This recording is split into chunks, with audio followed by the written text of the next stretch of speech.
Keys to building a stable faith. There are questions in life we can never answer. Because if you don't come to that conclusion, you will always be depressed. Number two, there are things in life we can never explain. Number three, there are things in life we can never change. Weeping, worrying, wailing don't change some things, except your blood pressure. Number four, there are things in life you cannot control. This man wants to leave you. You can put a gallon of oil on his pillar and pray in tongues a million days. If he wants to leave you, that's his will. You can't control it. Question number five. There are things in life we cannot stop. Number six.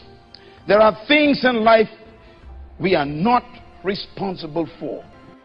Number seven. There are things in life we cannot exceed. The key to life is a couple of things. Number one, knowing what is your limitation. If you believe that you are more than you are, then the Bible says you are not wise. You got to know where the line is drawn, when you got to stop, when you can't go no further, when you can't get beyond something. Success in life is when you know what you are responsible for your own decisions. You cannot blame anyone for something you decided.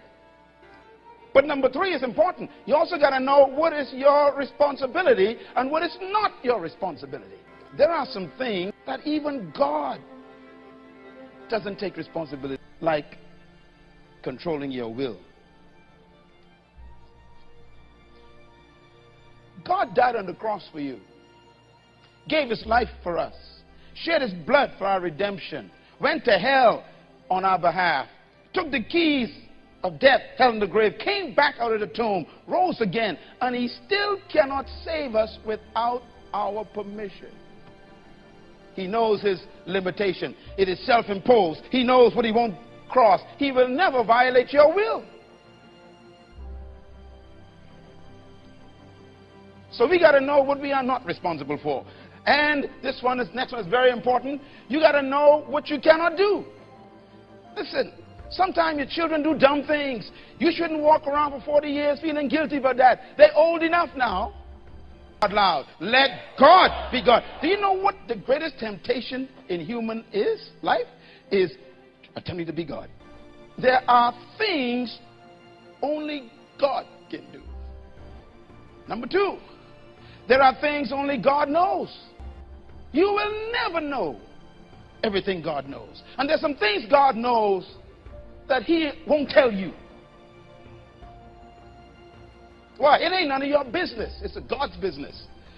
You don't know what God knows. So let God know what he knows. And what you know, you deal with what you know. That's all you want to deal with, is what you know. What you don't know, let God know that. That keeps you peaceful. Number three, let God be God. Why? There are things only God understands. God understands some things only he understands. That's why I go to sleep. Number four, write this down. There are things only God can explain. The greatest thing you could ever say when you start dealing with God is, I don't know. This little finite brain that grew up in McCullough Corner tries to argue with God. Are you crazy?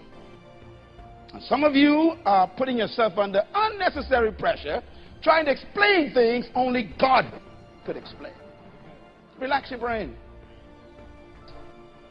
You only know what he allows you to know. And he don't allow you to know too much.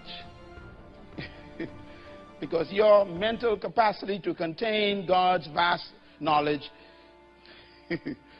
is impossible. So God gives us sentences. And he has a library. And this sentence can last your lifetime. I put this to you. That what God is after is strong faith. Now, I'm going to drive this home today, and God's going to heal your mind. Everybody say strong faith. Write this down, please. Your faith is only as strong as the test it survived.